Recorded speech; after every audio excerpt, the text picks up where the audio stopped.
नमस्ते दोस्तों, हम लोग का ये नेक्स्ट वीडियो आ चुका है, that is 7th video. Till now हमने कवर किया है 1 से लेके 6 वीडियोज़ तक। ओके, 7th वीडियो पे आने से पहले हम ये मान के चल रहे हैं कि जो बच्चे देख रहे हैं वो ऑलरेडी 1 से लेके 6 तक अब देख कर यहाँ पहुँचे होंगे, क्योंकि हम लोग धीरे धीरे आगे बढ़ते जा रहे हैं। तो अब मुझे ये बोलना बहुत ज़रूरी है, एटलीस्ट उन लोगों के लिए जो रिकॉर्डेड देखते हैं फॉर एग्जांपल, और मुझसे डायरेक्टली नहीं पढ़ पाते हैं फिजिकली, तो कम से कम वो 1 से 6 तक देखने के बाद यहाँ पे आए हैं, ये मान के चल रहे हैं। इफ़ अगर कोई ऐसा है जो डायरेक्ट इस पे आ रहा है तो 2 तरीके हैं। डायरेक्टली देख रहे हो तो भी कोई दिक्कत तो नहीं है, ये चैप्टर ऐसा है कि बच्चा डायरेक्ट यहाँ जंप करेगा आज के इस लेक्चर में, स्टिल उसको एक एक चीज़ समझ में आएगा। बट इट्स बेटर अगर चीज़ें चल रहा है कंटिन्यूएशन में, तो तुम लोग भी क्या करो, एक बार 1 से देखते हुए यहाँ तक आओ, ताकि जो अकाउंटेंसी का हमारा एक पूरा पैटर्न चल रहा है डे 1 से, एक फ्लो बना हुआ है, तो उसको तुम लोग भी अटेन कर पाओ, उसके साथ चल पाओ। चलो ज़्यादा टाइम न वेस्ट करते हुए हम लोग वापस अपने वीडियो पे आते हैं। कल का जो लेक्चर देखा होगा उसके लिए चीज़ें बस चल रहा है कंटिन्यूएशन में। हमने कल कल के पहले अपने 5th वीडियो में स्टार्ट किया था, दैट इज़ अकाउंटिंग टर्म्स, हमारा अकाउंट का 2nd चैप्टर थियोरेटिकली, जहां मैंने बताया था इस चैप्टर का इंपॉर्टेंस क्या है, क्योंकि अकाउंट को टोटली पढ़ने से पहले 11th अकाउंटेंसी कॉमर्स में हमने क्या देखा कि पहले हम उन टर्म्स पे काम कर लें जो एक्चुअली अकाउंट को पढ़ते वक्त बार बार यूज़ होने वाला है, और उन अकाउंटिंग टर्म्स को एक बेसिक लेवल पे जान लो। तो हमने बहुत से अकाउंटिंग टर्म्स पहले से पढ़ लिए हैं, दोबारा से रिवाइज नहीं कराएंगे ताकि वो बहुत वीडियो लंबा ना जाने पाए, बिकॉज इधर भी नोटिस कर रहे हैं 40 मिनट्स प्लस चला जा रहा है एक्स्ट्रा, तो कोई दिक्कत तो नहीं है, जब पढ़ रहे हो फ्लो बना है तो उतना चलता है। बट इट्स बेटर जो अकाउंटिंग टर्म पढ़ चुके हैं उसको पीछे जाकर देख लो। आज यहाँ से नया ही पढ़ा जाएगा, बट फिर भी तुम लोग के अंडरस्टैंडिंग के लिए हम लोग ने अभी तक इतने टर्म्स कवर कर लिए हैं। कौन कौन से? सबसे पहला बिजनेस, नेक्स्ट हमारा क्या था? अकाउंट क्या होता है, उसके बाद ओके ड्राइंग, नेक्स्ट हमारा क्या था? ओके, उसके बाद गुड, और एसेट्स हमारा मेन था, इसको तुम इंपॉर्टेंट समझ लो बिकॉज एग्जाम में इसे पूछता है मेनली, और बिकॉज इसका तुमने क्लासिफिकेशन भी पढ़ा था कि एसेट्स के कितने टाइप्स होते हैं, जो कि एग्जाम में भी आता है और थोड़ा हमारे लिए इंपॉर्टेंट भी है। इसके बाद हमने कल पढ़ा था लायबिलिटी, और हमने इसका भी पढ़ा था वो क्लासिफिकेशन, जो भी हमारा इंपॉर्टेंट है।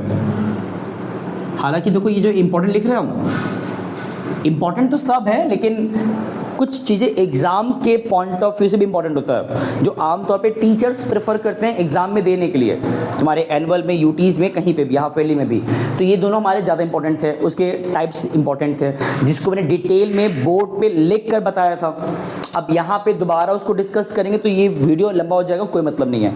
तो जो हमने पहले से पढ़ा है उसके बाद देख लो, ज़्यादा अच्छा रहेगा। हमने कल कुछ टर्म्स और पढ़े थे, क्या क्या था? पहला रिसिप्ट, और इस रिसिप्ट में 2 टर्म्स थे, कैपिटल एंड, और मैंने कल एक सिंपल सा बताया था कॉन्सेप्ट। रिसिप्ट मतलब क्या होता है? The money which received by इधर बाय सेल ऑफ एसेट्स, कुछ बेच कर पैसा पा रहे हो एसेट्स को, लाइक, या फिर तुमने लोन रिसीव किया है बैंक से कहीं से भी, वो भी पैसा इनकम होता है, या फिर अपने बिजनेस के कोर एक्टिविटीज़ को परफॉर्म करके जो पैसा पाते हैं। What is core activities? जिस चीज़ के लिए बिजनेस को बनाया गया है, लाइक तुम्हारा बिजनेस है मोबाइल बेचने का, तुम मोबाइल का शॉप ओपन की हो, तो जो मोबाइल बेच के पर अर्निंग होगा that will be considered under revenue receipt, मतलब वो भी इनकम है बट रेवेन्यू नेचर कहलाता है। हमने एक और पढ़ा था कल, एक्सपेंडिचर, जहां मैंने 2 बताया था, क्या क्या था? कैपिटल एंड, और हम तुम लोग को इन दोनों का डिफरेंस के तौर पे बताया था कि इन दोनों में डिफरेंस क्या है, कि हम जब भी कोई पेमेंट करते हैं जहां पैसा हमसे दूर जाता है, रीज़न कि उन पैसों को पेमेंट करते वक्त अगर हमने कुछ एक्वायर किया, like assets, what is acquire करना? एसेट्स को हासिल करना, तो वो कैपिटल एक्सपेंडिचर होता है, और उन्हीं एसेट्स के मेंटेनेंस या फिर उसके रिपेयर या अपने किसी बिजनेस के रूटीन टास्क को करने में जो पैसा लगता है that is called revenue expenditure. But इतना हमने लास्ट क्लास तक पढ़ा हुआ है, ओके। बट यहाँ ध्यान देना कि एक्सपेंडिचर का एक टाइप्स और होता है जो मैंने नहीं बताया था बिकॉज वीडियो लंबा हो गया था, आज जान लो। उसका नाम पहले क्या है? डिफर्ड। अब ये तुम्हारे एग्जाम में भी आता है। देखो ये सब इंपॉर्टेंट है, मतलब नॉलेज के पॉइंट ऑफ व्यू इंपॉर्टेंट है प्लस एग्जाम के भी पॉइंट ऑफ व्यू से ये एग्जाम में दिया जाता है। ये डिफर्ड रेवेन्यू एक्सपेंडिचर हमारा एक नया टर्म तो आ तो गया, ठीक है। ये होता क्या है, इसको ब्रेक करते हैं थोड़ा सा वर्ड्स के हिसाब से। यहाँ वर्ड क्या लिखा हुआ है? बस उसके बगल में क्या वर्ड जोड़ दिया है? तो इससे इसका मीनिंग क्या निकला? ये तो फैक्ट है कि this expenditure attains the nature of revenue expenditure. The point is इसमें एक फर्क है सर। फर्क क्या है? इसको कहाँ बताएं? तो यहाँ देख लो,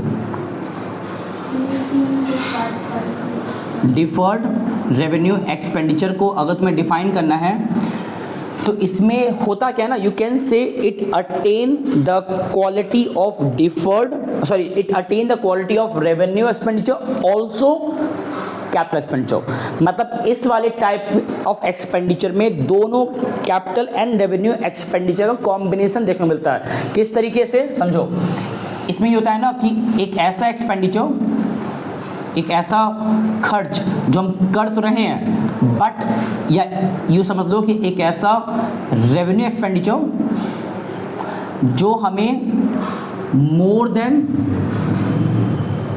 1 अकाउंटिंग ईयर तक क्या देगा। देखो नॉर्मली हमने कल पढ़ा था that revenue expenditure are the expenditures which benefit us only within a year.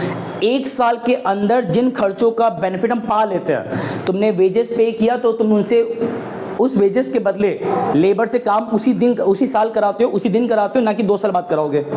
तो जिस खर्चों का बेनिफिट हम उसी अकाउंटिंग ईयर में पा लेते हैं वो क्या होता है।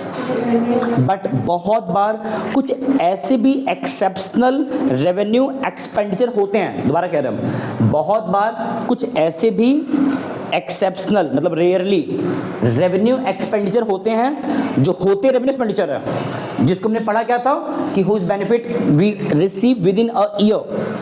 बट कुछ ऐसे एक्सपेंडिचर होते हैं रेवेन्यू नेचर के जिसका बेनिफिट हमको 1 साल से अधिक तक मिलता रहता है, और इसका एक ही एग्जांपल है, वो क्या है? एडवर्टीजमेंट। क्या है? अब पता है एडवर्टीजमेंट में क्या होता है? हम लोग एडवर्टीजमेंट का जो पेमेंट होता है जब भी करवाते हैं तो क्यों करवाते हैं? ताकि हमारे बिजनेस का जो सामान है, गुड्स है, वो ज़्यादा बिक सके। तो मैंने पहले ही कहा जो भी तुम खर्च करते हो अपने बिजनेस के कोर एक्टिविटीज़ के कॉन्टेक्स्ट में वो क्या होता है? तो एडवर्टीजमेंट पे पैसा खर्च करना, तुमने 5 लाख रुपए पे कर दिया for example 5 lakh rupees on the advertisement, और जिसको तुम पे करोगे वो शख्स तुमसे पूरा 5 लाख मांगेगा उसी साल, है ना। और तुमको पता है पे करना जरूरी क्यों है? बिकॉज उसी के थ्रू हमारा प्रोडक्ट मार्केट होगा, लोगों तक पहुंचेगा, उसका पब्लिसिटी होगा तो ज़्यादा बिकेगा, तो पूरा पेमेंट करना जरूरी भी है ना। तो तुमने तो पे किया 5 लाख एडवर्टीजमेंट का, बट ये तुमको भी पता है कि भाई उस एडवर्टीजमेंट का बेनिफिट हमको 1 साल तक सिर्फ नहीं मिलता है, उसका बेनिफिट हम कितने साल पाते हैं?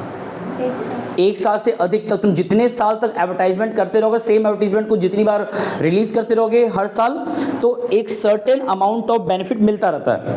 पहले साल ज़्यादा मिलेगा, सेकेंड ईयर थोड़ा कम मिलेगा, बट मिलेगा जरूर। कुछ एडवर्टीजमेंट 10 साल चलते रहते हैं, कंपनी उसका एडवर्टीजमेंट नया बनाती ही नहीं है, वही ओल्ड एडवर्टीजमेंट रिपीट करते रहते बार बार, क्योंकि उनको पता है कि वो एडवर्टीजमेंट ज़्यादा लोगों को कनेक्ट कर रहा है। तो बहुत बार क्या होता है, एडवर्टीजमेंट जो एक्चुअली हमारा रेवेन्यू एक्सपेंडिचर है, बट इसका जो बेनिफिट है वो हम मोर देन 1 अकाउंटिंग ईयर तक रिसीव कर लेते हैं। तो रिसीव करते हैं, इसीलिए इस टाइप के एक्सपेंडिचर को हम क्या बोलते हैं? एक्चुअली इसको हम बोलते हैं डिफर्ड रेवेन्यू एक्सपेंडिचर। और एक बात, अब मान लो तुमने पे कर दिया कितना, इसके लिए एग्जांपल तौर पे 5 लाख रुपीस, और तुमने पे किया 2021 में, बट तुम्हें पता है कि भाई ये 5 लाख तुमने पे किया है, इसका हम बेनिफिट बेसिकली रिसीव करेंगे आने वाले 4 साल तक या 5 साल तक।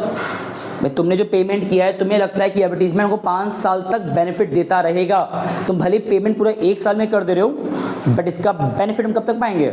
5 ईयर्स तक। तुमको ऐसा अजम्पशन है, अनुमान है, या तुम खुद उसको जानबूझ के 5 साल तक पब्लिश करोगे, मतलब प्रमोट करोगे, मार्केटिंग करोगे उसका, उस एडवर्टीजमेंट का। अब नॉर्मली क्या होता है ना कि रेवेन्यू एक्सपेंडिचर का हम लोग राइट ऑफ, पता राइट ऑफ क्या होता है? मतलब उसको, उस पूरे खर्च को एडजस्ट करना प्रॉफिट में से, वो हम actually with in a year करते हैं। जिस साल वो रेवेन्यू एक्सपेंडिचर किया जाता है, हम उस एक्सपेंडिचर का रिटर्न ऑफ उसी साल करते हैं कि हमने पेमेंट किया कोई रेवेन्यू एक्सपेंडिचर 100 रुपये का, तो उसी साल के प्रॉफिट में से उस 100 रुपये को डिडक्ट कर देंगे और अपना एक्चुअल प्रॉफिट जान लेंगे। ये नॉर्मल तरीका होता है रेवेन्यू एक्सपेंडिचर को कवर अप करने का। और ये तो होता है इन्वेस्टमेंट, तो इसको छोड़ दो, ये एक्सपेंडिचर नहीं है, एक एक्सपेंस नहीं मतलब। अब यहाँ पे क्या है, जब मुझे पता है कि 5 लाख का एक्सपेंडिचर, रेवेन्यू एक्सपेंडिचर एडवर्टीजमेंट पे हमको 5 साल तक बेनिफिट देगा, मोर देन 1 ईयर देगा, तो हम क्यों इस पूरे 5 लाख को उसी साल एक्सपेंस समझ के फ्रॉम द प्रॉफिट डिक्रीज कर दें? जब मुझे पता है 5 साल तक जाएगा, तो हम क्या करेंगे, इसका बनाएंगे 5 हिस्सा और 2021, 22, 23, 24 एंड 25 हम हर एक साल क्या करेंगे, 1 लाख को एक 1 लाख पीस करके राइट ऑफ कर देंगे। इससे क्या होगा ना कि जो 5 लाख का भार है, बर्डन है, जो 1 साल में पड़ता, because it is attaining the which nature. भाई एडवर्टीजमेंट पे पैसा खर्च करना एक्चुअली हमारा क्या था, revenue expenditure, but because it also attain up to a certain extent the nature of capital also, कि उसका हम बेनिफिट मोर देन 1 ईयर पाने वाले हैं बाय डिफॉल्ट, है ना। तो हमने क्या किया, पूरा एक्सपेंस उसी साल का मान करके उसी साल एज अ एक्सपेंस प्रॉफिट में से माइनस नहीं किए हैं, हमने उस अमाउंट को 5 इक्वल पार्ट में बांट करके 5 साल में बांट दिया। तो इससे प्रॉफिट पे लोड कम पड़ेगा उस रेस्पेक्टिव ईयर में। तुमने सिर्फ 1 लाख घटाया और जो बाकी 4 लाख है, 4 लाख, वो तुमने as a deferred revenue, sorry उसको एक नाम और कहता है, एडवर्टीजमेंट सस्पेंस अकाउंट, इस नाम से उसको एसेट्स बना करके, कौन से एसेट्स, इंटेंजिबल नहीं, इसको कह सकते हो एक्यूमुलेटेड प्रॉफिट लॉस, ये एज अ एसेट्स मान करके नेक्स्ट ईयर मूव हो जाएगा। फिर जब नेक्स्ट ईयर जाएगा वो 4 लाख रुपीस, तो उसमें से 1 लाख तुम अगेन राइट ऑफ कर रहे हो, फिर आगे मूव कर रहे हो, इस तरह वो चलता रहता है। तो ये जो प्रोसेस है ये इसीलिए हो रहा है क्योंकि कुछ रेयर केसेस में रेवेन्यू एक्सपेंडिचर का बेनिफिट हम मोर देन 1 अकाउंटिंग ईयर पाते हैं, और उसको हम बोलते क्या है, डिफर्ड रेवेन्यू एक्सपेंडिचर। इतनी बातें भी क्लियर है ना, तो इसमें बहुत दिक्कत आता नहीं एग्जाम में, बट बहुत बारी सवाल पूछता है सेपरेटली। तो जो हम डिस्कस उस दिन नहीं कर पाए थे, ये हम लोग आज पढ़ लिए इंडिविजुअली, ये ध्यान देना। अब आते हैं अपने आगे के टर्म्स पे, इतना लिख लो पहले, ठीक है। अब जो हमारे बाद के टर्म्स है ना, वो एक्चुअली 1 लाइनर टाइप्स के हैं। पहले टर्म्स क्या क्या हमारे हैं, नेक्स्ट हमारा आता है इनकम, उसके बाद प्रॉफिट, उसके बाद गेन एंड उसके बाद लॉस। मैंने एक साथ 4 टर्म लिख दिया। अब कौन बताएगा इन चारों टर्म्स में क्या क्या डिफरेंसेस हैं? ये 1 मार्क्स के हैं, ज़्यादा बड़े मार्क्स में ये सवाल नहीं पूछता। गेस करो इसका मतलब क्या है। कुछ भी अगर पता है पहले बताओ, इफ़ नॉट तो फिर हम बताएंगे। पहली बात, एक सिंपल सवाल जो देख उनके लिए भी है, income, profit, gain, are all of them are same और डिफरेंट? इफ डिफरेंट तो हाउ? प्रॉफिट और गेन में डिफरेंस होता है।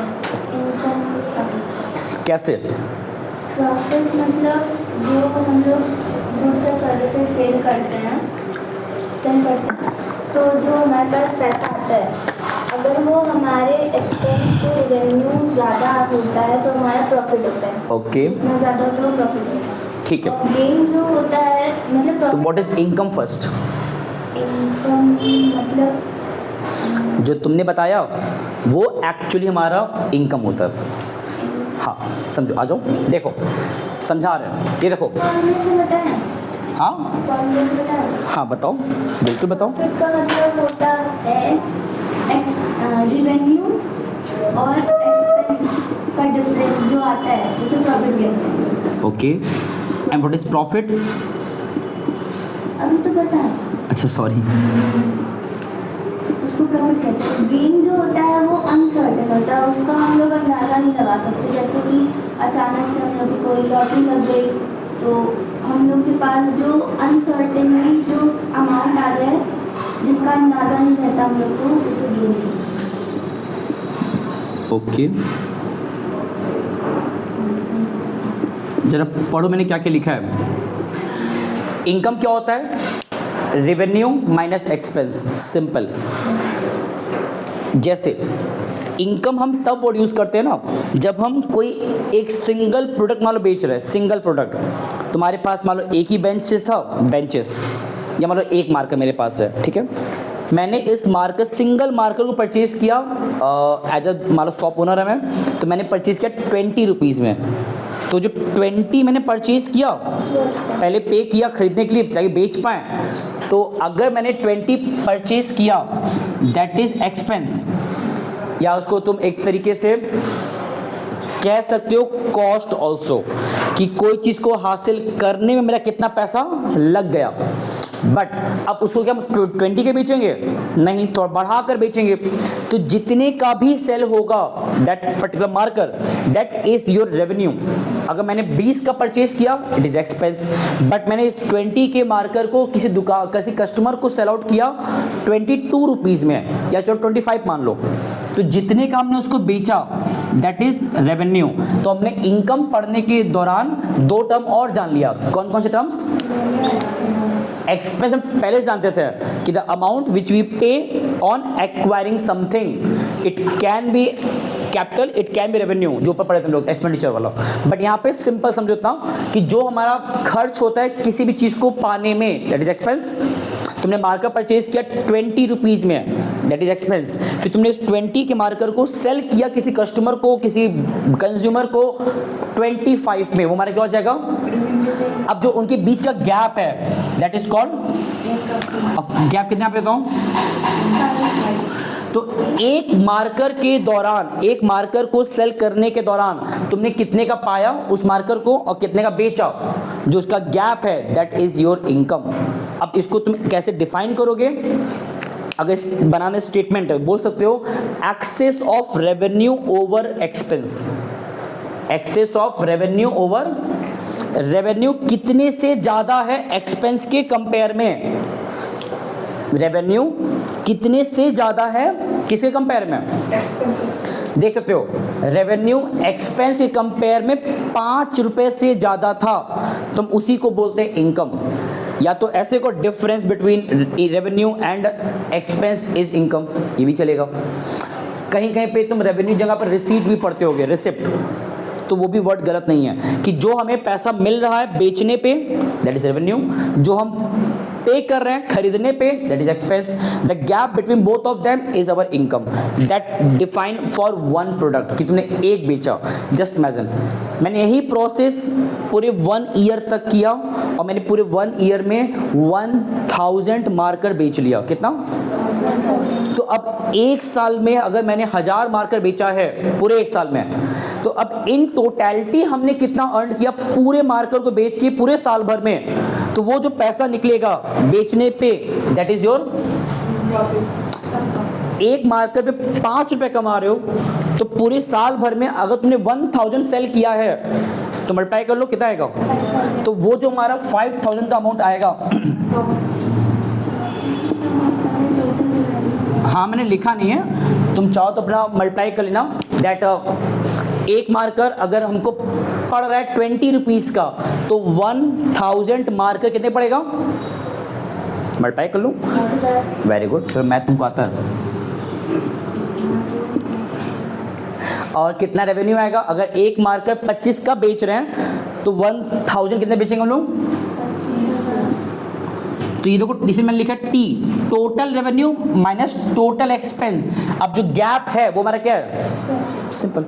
बस ये ध्यान देना कि प्रॉफिट हमारा एज अ होल पूरे अकाउंटिंग ईयर का टोटलिटी में देखते हैं। अगर टोटल नहीं लिखा तो क्या मिलेगा? कह सकते हो, क्योंकि प्रॉफिट तुम एज अ कंबाइंड चेक करते हो, इन टोटलिटी पूरे मंथ का कितना पैसा निकला प्रॉफिट, पूरे कितना निकला ईयर का। इनकम तो इंडिविजुअली बात होती है कि तुमने कितना अर्न किया एक पे, प्रॉफिट एज अ होल पे, इतना बेसिक डिफरेंस है। अब इसी प्रॉफिट को पढ़ते वक्त तुम चाहो तो इसी वक्त गेन छोड़ो भी, लॉस पहले पढ़ लो। तो लॉस क्या है? फिर लॉस को पढ़ने के दो तरीके हैं। एक होता है कि लॉस को अगर तुम्हें समझना है तो इसके दो तरीके समझने के हैं। एक तरीका तो ये है, जो ऊपर फॉर्मूला था प्रॉफिट का उसका रिवर्स कर दो, क्या बन जाएगा? Total expenses minus total revenue. Total expense अगर हमारा टोटल रेवेन्यू से ज़्यादा, you can say the excess of total expense over the total revenue, मतलब हम जितना खर्च कर रहे हैं वो ज़्यादा है हमारे इनकम से, जितना हम पा रहे हैं बेचने पे, जिसको हम टोटल रेवेन्यू बोलते हैं। तो इसी का अपोजिट है, या तो ऐसे बोलो difference between total revenue minus total expenditure is profit, difference between total expenditure minus total revenue, और you can say the excess of expenditure over the revenue. जब हमारा कॉस्ट ज़्यादा आ जाए रेवेन्यू से, हमने मार्कर 25 का हमने मार्कर 1000 मार्कर परचेज किया 20,000 का, कितने का? बट तुमने इसको सेल किया 18,000 में, मतलब पर मार्कर 18 रुपए का, तुमने 2 रुपए का नुकसान कर लिया अपना। अब नुकसान का रीजन यहाँ कोई मतलब नहीं है, बट लॉस तो लॉस होता है। तो ये जो 2000 का तुम्हें पैसे कम मिले, दैट इज योर लॉस। बस एक बात ध्यान देना, मैंने इसका बताया था लॉस को समझने दो तरीके हैं। एक तरीका क्या होता है, पैसा आ रहा है, ऐसा नहीं तुम लॉस में जा रहे हो, एक्चुअली पैसे कम मिल रहे हैं, ये कह सकते हो कि लॉस को बताने का एक तरीका ये है कि the amount you received but you receive less amount compare to expense, जितना तुमने खर्च किया उसको हासिल करने में। बट एक तरीका और भी होता है, यहाँ तो कम से कम कुछ आ तो रहा है, बस पैसे कम आ रहे हैं लेकिन आ रहा है एटलीस्ट। अब इसमें एक और तरीका है समझने का, वेयर नथिंग इज रिसीव्ड, ये भी लॉस होता है। देखो एक होता है एटलीस्ट कुछ तो रिसीव हो रहा है, बस रिसीव हमारा कम रिसीव हो रहा है, तो उसको तुम लॉस कह रहे हो। फिर एक होता है कि कुछ रिसीव ही नहीं हो रहा है, वो भी तो लॉस हुआ। अब इसका एग्जांपल क्या हो सकता है, समझो, गैस करो। सिंपल, तुमने कर दिया चैरिटी, तुमने कर दिया डोनेशन, एनीथिंग, कुछ भी, पैसे का, गुड्स का, व्हाट्सएवर, या तुम्हारी फर्म के अंदर आग लग गया या चोरी हो गया। अब इन सब में खास क्या है, क्या यहाँ पे तुम्हारा कुछ हासिल हो रहा है क्या? फ्री, हाँ, क्या हासिल हो रहा है जरा बताओ। Personal satisfaction. किस बात का? चैरिटी और डोनेशन। वो ठीक है, लेकिन in terms of monetary level पे कुछ हमको हासिल हुआ नहीं। तो यहाँ बात उसका हो रहा था, ज़्यादा हम लोग को धार्मिक नहीं बनना है फिलहाल। तो यहाँ मेन बात क्या है, इसमें कुछ भी नहीं हो रहा है रिसीव, तो उसको हम टोटल कंप्लीट लॉस कह सकते हो। यहाँ पार्शल लॉस है, but at the end loss loss होता है। तो लॉस को समझने का इतना तरीका था। अब मैंने इन बिटवीन एक टर्म और लिखा है, वो क्या था? अब इसमें खास क्या है? ये तो सही बताया ना। क्या? नहीं, बताओ। मतलब जब हम लोग को पता नहीं रहता है और अनसर्टेनली हम लोग के पास कोई अमाउंट आता है। अच्छा, मान लो तुम्हें पता नहीं रहता है और जो पैसा आता है तुमने उसको गेन कहा, ठीक, सही मान लेते हैं। तो फिर उस पैसे को क्या बोलोगे, जहाँ तुम कोई ऐसा कुछ बेच रहे हो जिसको बेचने का तुम्हारा कोई बिजनेस पर्पस नहीं है, बट स्टिल नौबत आ गया जहाँ बेचना पड़ा और तुम्हें पैसे मिल रहे हैं, फ़ायदे में हो। तुम अपने लैंड को, ज़मीन को हर साल बेचना नहीं चाहोगे। तुम्हारे पास 2-3 ज़मीन होंगे फॉर एग्जाम्पल, उसको बहुत रेयरली बेचना चाहोगे जब कोई एक्सट्रीम नीड आएगा पैसे का। तुमने बेचा, अब वो मशीन का उस लैंड का कीमत 20 लाख था, because of market price high चल रहा है लैंड का, तुम 25 लाख पा गए। तो जो 5 लाख एक्स्ट्रा पाए हो उसको हम क्या कहेंगे? गेन। अब वहाँ तुमने सोच समझ के बेचा है। ये बात अलग है कि तुम ऐसा काम हर बार नहीं करोगे, तो इररेगुलर है और बहुत एबनॉर्मल है। ये भी तो होता है ना, एसेट से होता है ना। हाँ मैंने लिखा भी है इसलिए कि जो हमको इनकम एसेट्स के थ्रू मिलता है, फिक्स एसेट्स को एक तरीके से बेच के, मतलब ये हमारा कोई कोर काम नहीं था, अर्निंग हुआ है, बट जो तुमने कहा रैंडम अर्निंग हो गया, मतलब अचानक से लॉटरी निकल गया, या तुम्हें किसी कस्टमर ने, मान लो तुम चलाते थे ऑटो, मान लो चलवाते थे, नॉट चलाते थे, चलवाते थे ऑटो, और जिसके थ्रू चलवा रहे हो उस पर्सन ने एक किसी फॉरेन पर्सन को मैनिपुलेट करके एक शॉर्टेस्ट डिस्टेंस हार्डली 1-2 किलोमीटर का, जिसका कॉस्ट आता 20 रुपीज़, उसने क्या किया, धोखे से उस पर्टिकुलर पर्सन को मैनिपुलेट करके उससे 200 रुपीज़ मांग लिया।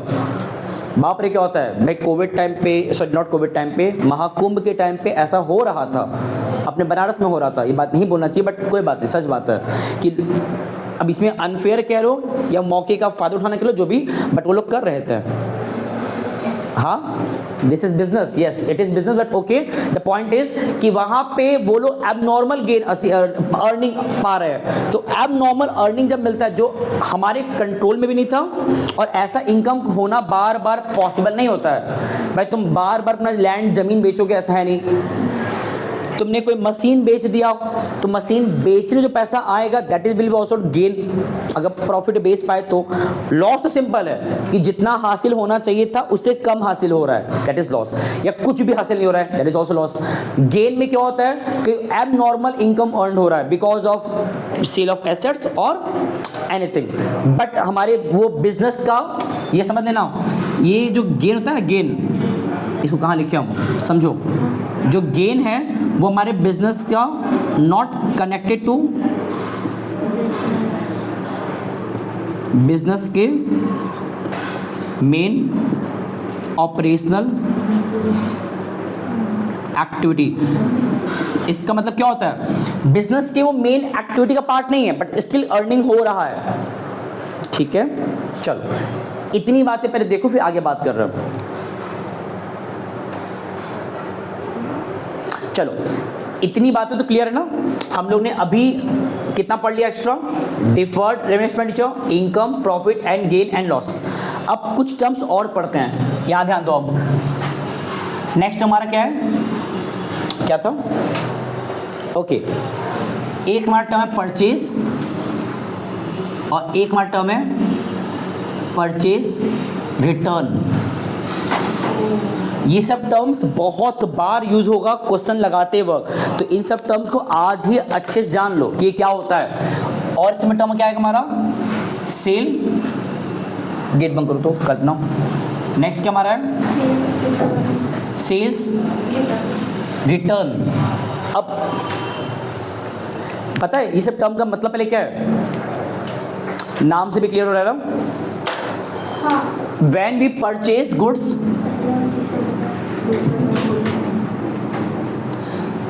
whenever a firm acquire the goods from the market, हम गुड्स को मार्केट से अरेंज करते हैं, उस सिचुएशन को हम क्या बोलते हैं। तो परचेज वर्ड तुम तब बोलोगे या बार बार कहना जब गुड्स की बात होगा, गुड्स को परचेज करने की बात होगा या गुड्स को लाने की बात होगा। यू कैन से कि फर्म के अंदर, मतलब कह सकते हो एक्वायरिंग नॉट सेलिंग। जब भी हम गुड्स को एक्वायर करने की बात करेंगे तो it is purchase word denoted. But अब वही जो हमने गुड्स एक्वायर किया है, ये तो हमने गुड्स एक्वायर किससे किया होगा, बाय सप्लायर। भाई ऑब्वियस सी बात है, अगर मान लो एक फर्म है और एक सप्लायर है, तो आमतौर पे क्या होता है, फर्म इनसे खरीद रहा है, परचेज कर रहा है ना। तो ये जो हमने उनसे गुड्स एक्वायर किया, हमने इनसे गुड्स एंड सर्विसेज एक्वायर किया, तो हमने इसको वर्ड क्या बोल दिया, परचेज। अब यही परचेज वाला सामान फर्म को अगर डिफेक्टिव दिख जाए कि हमने 100 मंगवाया था उसमें 2 खराब निकल गया, तो जो भी उसमें डिफेक्टिव निकलता है नॉर्मली डिफेक्टिव, तो हमने उस परचेज वाले सामान को वापस कर दिया, उसको क्या बोलते हैं, परचेज रिटर्न। बट इसका एक नाम और होता है, पता क्या होता है? ये हम लिखवा नहीं बिकॉज ये बातें बुक में दिया भी है और जब नोट्स तुम लोगों को दिए हैं उसमें प्रॉपरली है, तो यहाँ सिर्फ सुन लो, बहुत सिंपल टर्म्स है, इसमें ज़्यादा लिखवाने की जरूरत नहीं है। देखो, जो सामान फर्म में से बाहर जा रहा है, इधर देखो, फर्म में से सामान बाहर जा रहा है सप्लायर के पास वापस, बिकॉज वो डिफेक्टिव निकल गया था, तो जो सामान हम रिटर्न कर रहे हैं आउटवर्ड, अपने से दूर वापस कर रहे हैं और कहाँ भेज रहे हैं? जहाँ से वो आया था, तो इसको हम बोलते हैं रिटर्न आउटवर्ड। ये इसका एक नाम और भी है, क्या लिख दे रहा हूँ? इसका एक नाम और क्या है? Return outward. तो ये आउटवर्ड वर्ड कैसे पढ़ रहा है, कैसे याद करोगे? सिंपल है, देखो ये आउट क्या होता है कि जिस चीज को आपने परचेज करके अपने पास मंगवाया था, बिकॉज वो खराब निकल गया, डिफेक्टिव निकल गया, बिकॉज ऑफ एनी रीजन, तो हमने उसको वापस अपने से दूर कर दिया, कहां पे? जहां से वो आया तो वहां भेज दिए। तो मतलब whenever a firm acquired the goods from the supplier, जब भी हम सप्लायर से सामान मंगवाते हैं या परचेज करते हैं, यू कैन से, एरो देख लो, गुड्स जो है वो यहां आ रहा है, तो इस सिचुएशन को कहते हैं परचेज, ठीक है। और अगर वही सामान हम रिटर्न कर रहे हैं बिकॉज ऑफ डैमेज निकल गया, because of defective, you can से, तो ऐसे केस में इसको हम कहते हैं परचेज रिटर्न, जिसका एक नाम और क्या है? सामान फर्म से आउट हो रहा है बिकॉज डिफेक्टिव था, तो हमने इसका एक नाम और क्या कर दिया? Return outward. अब यही जो तुमने दो टर्म पढ़ा, इसी का ठीक अपोजिट कौन सा टर्म आ रहा है? सेल्स। वहां पे क्या है? सेल्स क्या होता है? सेम, जब भी हम गुड्स को, वहां तो एक्वायरिंग था, मतलब उसको पाने की बात हो रही है, यहाँ पे बेचने की बात होगी, तो when the goods are sold, किसको? टू सप्लायर, कि क्या होगा? एग्जैक्टली, टू कस्टमर या बायर, जो भी कह लो, या कंज्यूमर चलेगा। तो when the goods are being sold to the buyer, that particular situation is called sales. Sales हमने वर्ड दे दिया है किसको? जब भी सामान हम बेचते हैं, सामान कौन सा? जिस चीज में बिजनेस डील हो रहा है। अगर बिजनेस का काम, फॉर एग्जांपल मान लो मेरे बिजनेस का काम बेंचेस बेचने का है, तो जब जब हम बेंचेस खरीदेंगे I will call it purchase, जब जब हम बेंचेस को बेचेंगे I will call it sale. और जब, और ध्यान देना, मेरे लिए बेंचेस गुड्स था, तो मैंने यहाँ पे परचेज सेल वर्ड बोला। बैंक के केस में देखोगे ना, तो बैंक के लिए उसका गुड्स क्या है? मनी। तो जब मनी वो पाएंगे, दैट इज यू कैन से परचेज, हालांकि ये गलत वर्ड बट ठीक है, मनी वो किसी को देंगे, you can say it sale. मान लो और फॉर एग्जांपल कोई मैन्युफैक्चरर है, वो जो बना रहा है वो जब बेचेगा इट इज सेल्स, जिसके थ्रू वो बनेगा रॉ मटेरियल, जब वो परचेज करेगा it will called as purchase. तो इस तरह से वर्डिंग्स किया गया है। तो ये तो हुआ सेल्स। अब इसमें एक और वर्ड क्या हमारा आएगा जो कि इसका अपोजिट है। अब ये याद कैसे करोगे? इस वाले में सेम चीज है। फर्म एक्चुअली किससे डील करता है? इस वाले में, सेल्स वाले केस में डीलिंग किनसे होता है? या बायर से कह सकते हो। और इसमें होता क्या एक्चुअली? इसमें हम लोग इस बार एक्चुअली क्या करेंगे, फर्म इनको पहले बेच रहा है, इनको एक तरह से गुड्स क्या कर रहा है? डिलीवर कर रहा है। उस डिलीवरिंग ऑफ गुड्स को बोलते हैं सेल्स, ठीक है। और अगर कस्टमर को सामान खराब लगा या डिफेक्टिव उनको लगा, तो वो हमको सामान वापस ला के हमको दे सकते हैं और कह सकते हैं कि भाई सामान खराब था, अपना सामान वापस ले लीजिए। तो ऐसे केस में इसको अब वो जब कहेंगे कि the product which I have provided to them at the time of sales, if that product is defective for them, they will return the goods to us, and that defective product जो हमारे पास वापस आ गया, बेचा हुआ सामान वापस आ रहा है, तो इसको क्या बोलते हैं? नाम से भी क्लियर, सेल्स रिटर्न, कि पहले सेल हुआ था, रिटर्न हो गया। रिटर्न के रीजन हो सकते हैं, डिफेक्टिव मेनली होता है। और ये कौन कर रहा है? और इसका अदर नेम क्या होता है? बेचा हुआ सामान वापस इन हो रहा है, वापस आ रहा है ना, तो इन मतलब क्या होता है? इनवर्ड।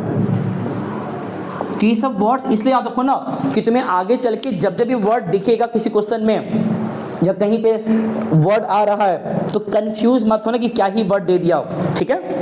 चलो यहाँ तक तो सिंपल था, मैंने पहले भी कहा था हमारे अब के टर्म्स कैसे थे, वन लाइनर टाइप्स के थे। हाँ, एक थोड़ा लेंदी था ये वाला डिफॉल्ट, तो उसको मैंने थोड़ा सा एलैबोरेट तुम्हारे लिए किया था। रेस्ट हमारे सारे टर्म्स कैसे हैं, 1 मार्क्स के ही मेजॉरिटी ऑफ केस में आते हैं। इसमें कुछ टर्म्स अभी और भी हैं, जैसे अब आता है हमारा एक और टर्म ट्रेड रिसीवेबल। अब पता है ये टर्म क्या होता है, क्या होता है ये, what is trade receivable, word breakout करो। ट्रेड क्या होता है, buying and selling of goods, ये तुमने पढ़ा होगा बिजनेस स्टडीज में। बट अब यहाँ वर्ड क्या लिखा है, मतलब तुमने ट्रेड के दौरान कुछ ऐसा किया है कि तुम्हें कुछ रिसीव होने वाला है। तो मोस्टली हमें रिसीव कब होता है, जब हम चीज़ों को सेल किए होते हैं। परचेज के टाइम पे रिसीव नहीं होता, उल्टा तुम पे करते हो। भाई सामान तुम मंगवा रहे हो तो क्या तुम कुछ रिसीव भी कर लोगे, पैसा भी आ जाएगा, नहीं। अगर सामान मंगवाओगे परचेज करोगे तो पेमेंट करना पड़ता है, तो वहाँ तो पेमेंट आ गया, पेएबल आ गया। बट यहाँ रिसीवेबल लिखा है, तो ये वर्ड तब आता है जब गुड्स के किसकी बात होती है, तो जब जब गुड्स के सेल की बात होगा तो वहाँ पे ट्रेड रिसीवेबल टर्म यूज होता है, पहली चीज। दूसरी बात, इसमें दो चीज आता है, मतलब ट्रेड रिसीवेबल में दो टर्म्स आएंगे, कौन कौन से, पहला डेप्टर, डेप्टर हमारी टर्म है। दूसरा बिल्स रिसीवेबल। तो ये दो टर्म्स हमारा यूज होता है ट्रेड रिसीवेबल के अंडर में। यू कैन ऑल्सो से कि हम इसका तुम्हें क्या बता रहे हैं, टाइप्स। और ये बहुत टफ नहीं है, ये भी तुम्हारा 1 लाइन का ही कॉन्सेप्ट है। पता है डेप्टर क्या होता है, क्या मैंने यहाँ पे लिखा था क्या इस वाले सिचुएशन में सेल के टाइम पे कि फर्म कस्टमर को बेच रहा है, क्या मैंने यहाँ मेंशन किया था कि बेच कैसे रहा है, मतलब बेचते वक्त क्या हम कंडीशन लगा रहे हैं कस्टमर के ऊपर कि भाई तुम मुझे कैश दो या हम तुम्हें उधार बेचेंगे, कुछ ऐसा है यहाँ पे। यहाँ मैंने दोनों कंडीशन को हिडन रखा था, बस अभी सामान दिया जा रहा है, सामान खराब निकला वापस भी आ जा रहा है। अब थोड़ा प्रिसाइज करते हैं, ध्यान देना। जब भी फर्म शॉर्ट में लिख रहे हैं, स्पेस कम है, whenever the firm supply और सेल द गुड्स, किसको, टू द कस्टमर, हम शॉर्ट में लिख रहे हैं ना, whenever the firm sell the goods to the, क्या चलो एक काम करो, कंफ्यूजन ना होने पाए, हम तुम्हें दोनों टर्म्स बताएंगे एक साथ, हो जाएगा क्लियर, कोई इशू नहीं है। तो मैंने क्या बताना चाहा, वेन एवर द फर्म, ये तो मेरे कोई काम करनी शुरू कर देना, ये तुम ऊपर बता ही चुके हो, स्पेस दिया बिना मतलब का, समझो। When ever the firm supply the goods, supply कहो, सेल कहो, और किस चीज़ का, और किसको, बस ये ध्यान देना कि इस बार हम एक कंडीशन जोड़ने जा रहे हैं, पता कौन सा कंडीशन, हाँ एग्जैक्टली। इस बार फर्म सप्लाई तो कर रहा है गुड्स का, ठीक है, बट ऑन क्रेडिट, किस पे, और चलो एग्जांपल लेते हैं, इस कस्टमर के नाम के आगे नाम लिखते हैं XYZ, ये पर्सन का नाम है, अपना नाम जोड़ लो, तुम्हारी मर्जी।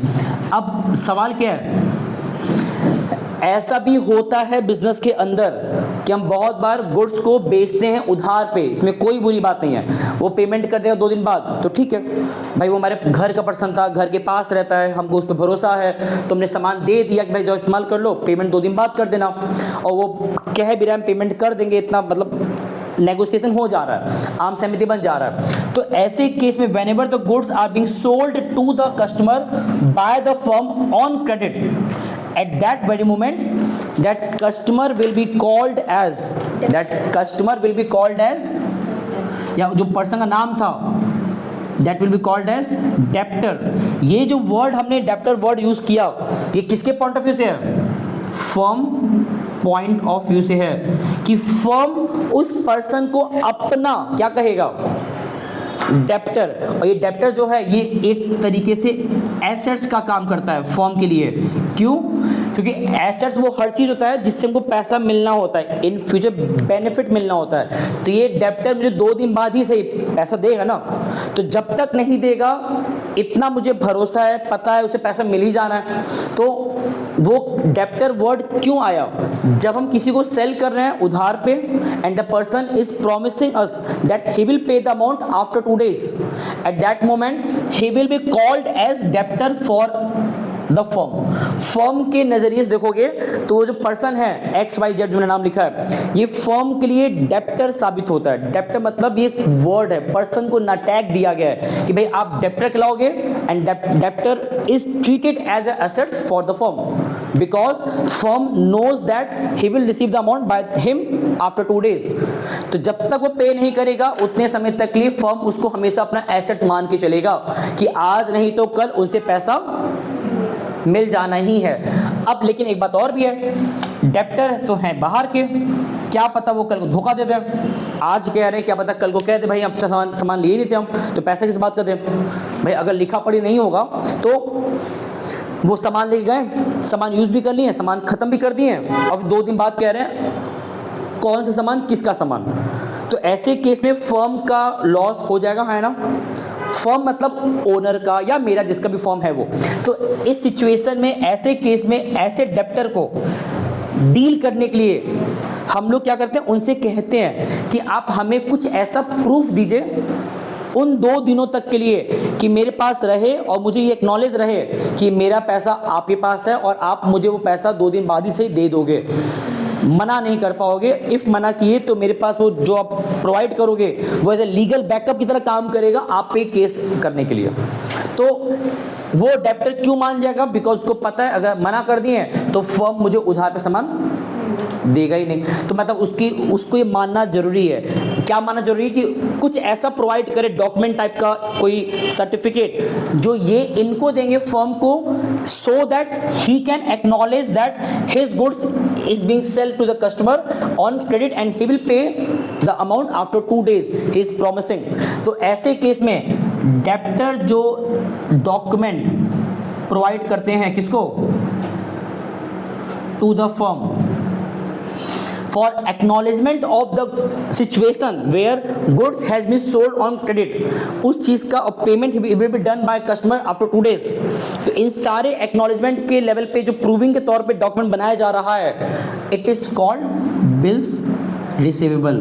हम बताएं शॉर्ट में है, एग्जाम में ये बहुत ज़्यादा नहीं पूछता है, बस इतना जान जाओ जो डेप्टर इनको, हम बहुत डीप भी नहीं जा रहे हैं। देखो तुम लोग भी 11th क्लास में हो, तो हम तुम्हें 12th क्लास के लेवल की बातें या 12th क्लास के बाद के लेवल की बातें, कॉलेज लेवल की बातें यहाँ नहीं कर सकते, कोई मतलब नहीं है। अभी तुम लोग जिस एज में हो यहाँ पे इतना इनफ है। जिस तरह नर्सरी में भाई बच्चा पढ़ता है तो टीचर क्या करते हैं, सिर्फ इतना बोलते हैं भाई ए फॉर एप्पल याद करो, तो वो कोई बुरी चीज़ नहीं भाई, वो ए फॉर एप्पल एक तो याद करे, भले वो जब जाएगा LKG वहाँ सीख जाए कि ए फॉर एरोप्लेन भी होता है, ए फॉर एप्पल के अलावा और बहुत सारे टर्म्स होते हैं। तो यहाँ वही है, अभी सिंपल इतना जानो लेमन लेवल पे, that if the firm sell the goods to the customer on credit, at that very moment that person will be called as debtor for the firm. Debtor word दिया गया, ये मत कहना है debtor ही क्यों, ये debtor का मतलब क्या निकल रहा है, डेप्टर के वर्ड से मतलब नहीं है। डेप्टर वर्ड सिचुएशन को दिया गया है कि जिस पर्सन को हम बेचेंगे वो पर्सन डेप्टर कहलाएगा। मेन वर्ड ये है कि वो डेप्टर एज ए एसेट्स की तरह काम करता है, किसके लिए? फर्म के लिए। कौन सा एसेट्स? Current assets. क्यों करंट एसेट्स लिख दे रहा हूं, कौन सा एसेट्स? ऐसा क्यों? क्योंकि एक अकाउंटिंग ईयर में उसका, क्योंकि हम चाहेंगे उस कस्टमर से अपना पैसा रिकवर करना with in an accounting year. 1 साल के बाद वो पैसा मिले, फिर क्या पता मना कर दे कल को 1 साल बाद, तो इतना लंबा नहीं खींचना चाहिए। खैर, और जो उसके थ्रू मिलता है प्रूफ के तौर पे, एक डॉक्यूमेंट प्रूफ के तौर पे कह सकते हो, और इसी प्रूफ को हम रखे रहेंगे 2 दिनों तक। जिस दिन वो पैसा देने आएंगे या अगर वो भूल भी गए तो हम उनके पास जाएंगे उस BR को लेके, ये आपने लिखा था 2 दिन बाद पेमेंट करने का, भूल गए तो वो BR उनको दिखाओगे, वो एक्नॉलेज करेंगे हाँ मैंने 2 दिन पहले कहा था, तो उस BR को वो रिसीव करेंगे, जितना अमाउंट लिखा है मुझे पे करेंगे, BR कैंसिल हो गया, पैसा आ गया, बात खत्म। तो इस तरीके से काम होता है। हम लोग आज यहाँ रोकते हैं, अभी हमने पढ़ा ट्रेड रिसीवेबल, इसी तरह एक होता है ट्रेड पेएबल ऑल्सो। एंड कुछ नहीं, ज़्यादा ही 5-6 टर्म्स रह गए हैं सिर्फ। चाहो तो काउंटिंग कर लो एक बार, ये देखो 1 2 3 4 5 6 7 8 9 10 11 12 13 14 15 16 17 18। सोच लो हमने 3 दिनों में, हमारा ये आज 7th वीडियो है। पहला वीडियो हमारा पूरे कॉमर्स का बेसिक बताने में था, 2 3 4 वीडियो हमारा चैप्टर 1 की थ्योरी था, जो ठीक है बेसिक था लेकिन काम का था। मेन हमारा वीडियो शुरू हुआ था 5वें से, अकाउंटिंग टर्म्स 5 6 7 3 वीडियो हो चुका है। हमने इस चैप्टर पे अभी इतना ही पढ़े हैं, 18 टर्म्स 3 दिनों में। एक दिन और लेंगे और जो भी टर्म्स अब रह गए खत्म हो जाएगा। इसके बाद शुरू होगा प्रिंसिपल्स, और आई बिलीव अब धीरे धीरे हर स्कूल बंद हो गए होंगे अब समर वेकेशन ना, तो तुम्हारे स्कूल में चीज़ें अगर बहुत आगे बढ़ भी गया होगा तो कोई इशू नहीं है, वो अब जाके थोड़ा स्टेबल हो जाएगा स्कूल लेवल पे। तो हम लोग जितना बैक चल रहे थे ना उसको हम लोग आगे कवर अप करके न्यूमेरिकल तक ईजिली पहुंच जाएंगे। एक दिन और चाहिए इस चैप्टर के वाइंड अप में। प्रिंसिपल्स अगर टाइम मिलेगा तो कल स्टार्ट भी कर देंगे, और जब प्रिंसिपल्स एंड अप होगा तो जो एक और हमारा थ्योरी पार्ट है अकाउंटिंग बेसिस, वो भी एक ही दिन का है। तो मेरा मानना है 10 से 12 वीडियोस जा रहा हमारा थ्योरी पार्ट खत्म करने में, बट ये ज़रूरी था तुम्हें इस सब्जेक्ट से इन्वॉल्व कराने में। तुम्हें धीरे धीरे सही इतने टर्म अगर पढ़ लिया, 18 टर्म कम नहीं होता है, कल पढ़ेंगे 6-7 टर्म और दैट्स इट, 25 टर्म मैंने कहा भी था। बोलो आपको बिल्स रिसीवेबल पढ़ाया है, इसमें बिल्स पेएबल। हाँ मुझे पता है। तो दोनों एक ही चीज़ है? बिल्कुल नहीं, अलग बिल्स पेएबल टर्म आएगा ट्रेड पेएबल के अंडर में। रिलैक्स रहो, हम जब वहाँ पहुँचेंगे तो वहाँ बताएंगे। मैंने इसीलिए कहा था कि हम एक एक, देखो यहाँ पे स्पेस भी खत्म हो गया है, क्या ही रब करेंगे हम, और टाइम भी आई थिंक हो चुका है, तो ज़्यादा लंबा नहीं ले जाना है और कोई जल्दीबाजी नहीं। बस तुमने इतना करो, हर एक टर्म को लिख लिख के पढ़ो और थोड़ा सा बुक में भी देखो। एंड मोस्ट इंपॉर्टेंट, जिसके पास PDF नहीं मुझसे मांग लो, हम भेज देंगे। बट ये सब चीज़ें बहुत इंटरेस्टिंग है, एक एक टर्म को ढंग से देखोगे ना तो चीज़ें बहुत हद तक क्लियर हो जाएगा। चलो इसका स्क्रीनशॉट ले सकते हो। बाकी चीज़ें धीरे धीरे आगे बढ़ रही हैं। हम लोग का 7th वीडियो है। अब जो लोग देख रहे हैं अभी फ़िलहाल, उनसे मेरा छोटा सा रिक्वेस्ट, जो यहाँ तक पहुँच चुके हैं, अपने 11th के दोस्तों तक ये पहुँचा दो, क्योंकि हम लोग अभी बहुत आगे नहीं बढ़े हैं। जो बच्चा यहाँ से भी देखेगा ना तो उसको अकाउंट हार्ड लगेगा नहीं, एंड जिनका बेसिक क्लियर नहीं है तो अब क्लियर होना शुरू हो जाएगा। बाकी चलिए मिलते हैं नेक्स्ट वीडियो में। चलिए धन्यवाद।